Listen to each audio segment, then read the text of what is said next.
and I don't want to go to the airport. So right at the exact last moment, I'm like, all right, let's dip. Let's get out of here. And we get there what you'd think is a right amount of time though. I get there close enough that I'm gonna make the flight. So I'm used to it. I'm used to like being able to show up late, go through security, get it done, all right? I show up at the airport with a little bit of time to spare. And right then, I get this Google alert on my phone. Southwest, this is yesterday, they canceled 1,800 flights at once. Now, I'm not flying Southwest, so technically, I should be fine. But the airport was pandemonium. The security line is frozen. I'm stuck in the security line. It goes absolutely not moving.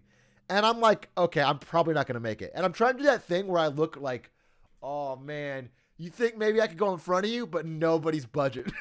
So I realized very quickly that I'm not going to be able to make my flight. And once I get through security, which is like an hour later, I have to go to the help desk to get a new flight because I missed my flight. I show up and they were like, yeah, no. I mean, the plane hadn't left yet. I actually got there. The plane hadn't left yet, but they were like, you're not getting on. And I'm like, the plane's right there. I can see the plane. I can see my seat through that window. Let me on the plane. They're like, no. So I go to the line where they're like going to give me a new ticket. And the line for that, I don't think I've seen a person with a more miserable job than the two elderly ladies at their little computers who had to handle this gigantic line of people who all had their flights canceled or missed their flights. All they were doing is getting screamed at for hours. Every person in front of me was like, I have work tomorrow. Get me a new flight. Get me out of here now. I was here on time. This is so and like, what the are these ladies gonna do? How are these ladies gonna fix your problem? I felt so bad for them. I really felt so bad. It was just person after person. And they brought out this manager guy. And he was like not taking shit. He was like the shield. He was the white knight for these two grandmas.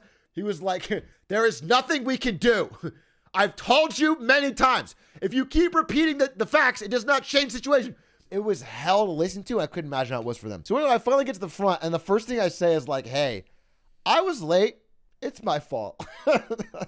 and her eyes like light up. I was like, yeah, I could have been here earlier. I mean, she was so nice to me after that. It was really funny. She was so nice to me. She instantly got me on the next flight. I didn't have to pay a dime, even though it was my fault. I had to pay one dime.